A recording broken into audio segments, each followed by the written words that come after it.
Welcome to Money, Money, Money. I'm Samira Abdi.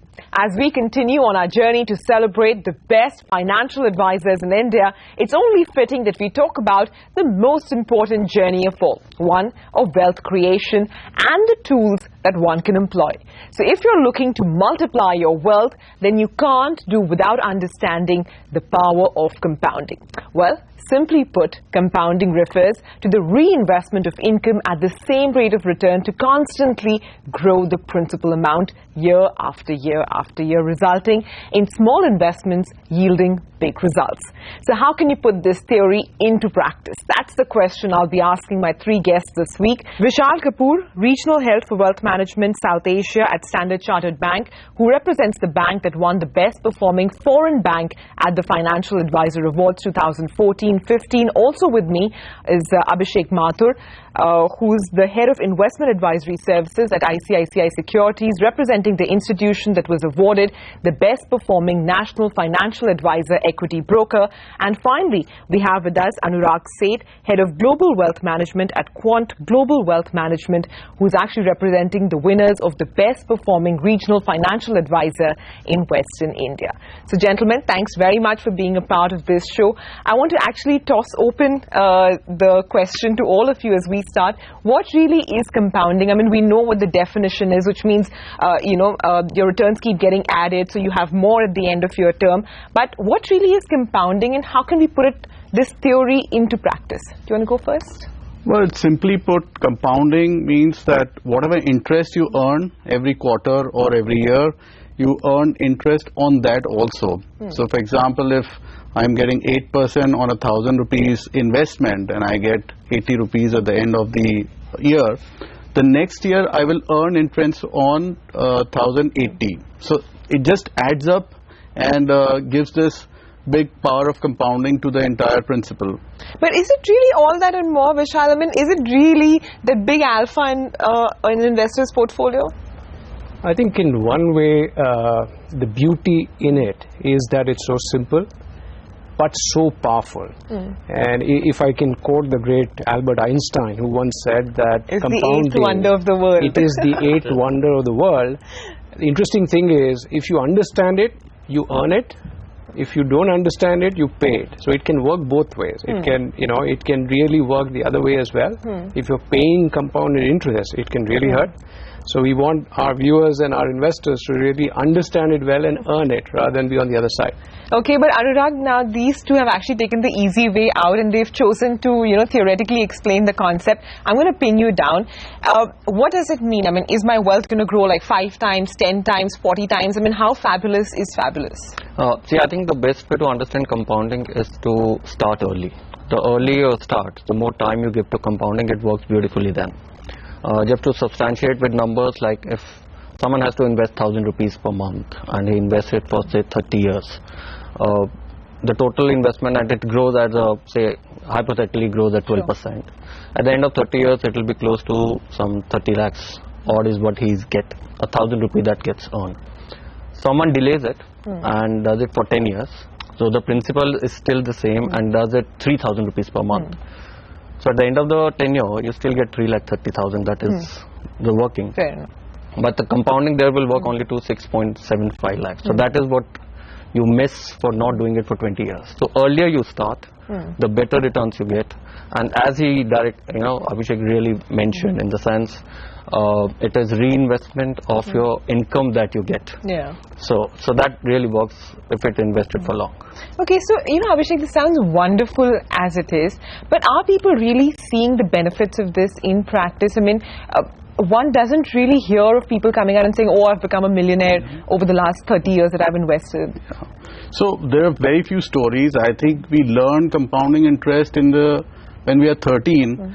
And typically we get educated by the time we are 30 because either you live the experience of seeing the compounding thing work, or you live the experience of not seeing and living with the regret that it did not work for you. So it's only by over a period of time that people do understand, and clearly there are not too many stories around compounding except for probably in real estate.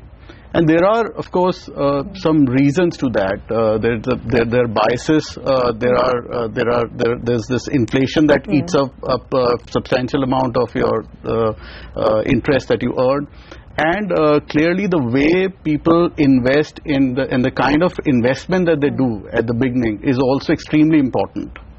What do you mean, like the kind of investment? How detrimental is your choice of instruments or products or asset classes? Yeah.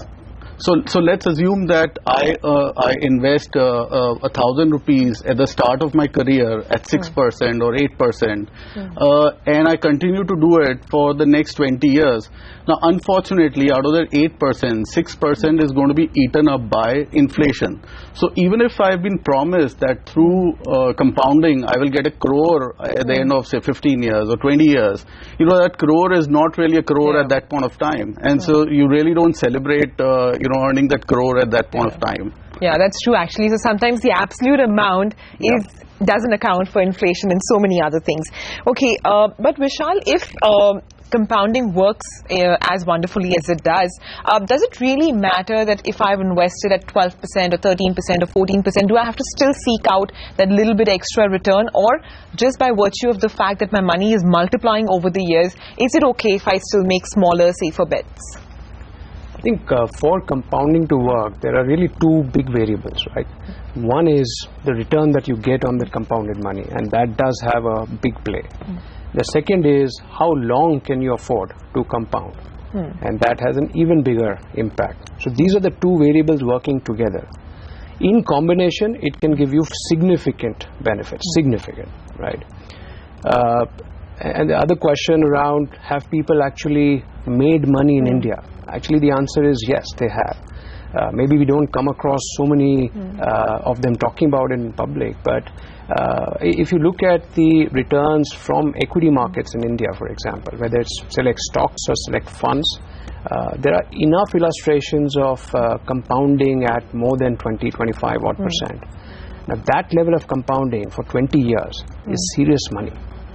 As an illustration, for example, an SIP in a fund that has provided 24% return, 5,000 rupees worth every month would have generated about a couple of crores or more by now, 2.7 crores actually, to be exact. So there is some serious money, provided you had the discipline to stick at it right through. And this, of course, right now is tax-free as well. So yes, I think Abhishek rightly put it, you have to beat inflation, but it does matter of what your compounding rate is and how long you've actually been investing. Okay, so fair enough. So clearly more benefits over the longer term, and of course if you're lucky enough to get a higher rate of interest, why not? But Anurag, is it only over the long term for someone who has just woken up now, is hiding under a rock for the longest time? Are there no benefits at all that a person like that can gain? I mean, perhaps if it was, products that had monthly compounding, quarterly compounding. I know in theory that would work, but are there really products that have this option? See, unfortunately, compounding will always work on a long term. It doesn't work on a short term. So if you've missed the boat, you've missed the boat. You've missed the boat. I'll give you again to get into numbers, substantiate by numbers. Oh, please, we love numbers here. So a simple number for, say, if someone invests 1 lakh every year since 2008, and he's planning for his retirement, so he invests for 30 years. So that 1 lakh, if you are saying, so the selection of which investment he is doing becomes very important. Now whether he is happy with a fixed deposit rate of 8%, or whether on a longer term he wants to take little more risk, and as Vishal pointed out, on an equity fund which are given you a close to 20% return, so even if you take a 15% return, that gets compounded every year. So 1 lakh, and he keeps on investing it for 30 years every year, so that amount comes to around 4.27 crores. So that is the benefit of compounding. Now, if you ask me, if someone would have started 2 years later, if someone this person started in 2008, someone started 2010, the amount gets reduced to close to 3.27 crores. Ouch. So that is the difference of 1 crore you make for not starting early. All right, so you better not be missing the boat then. All right, let's take a quick break on that note. When we come back, we'll tell you if there's a flip side to compounding as well. Stay tuned for that. We'll be back in a bit.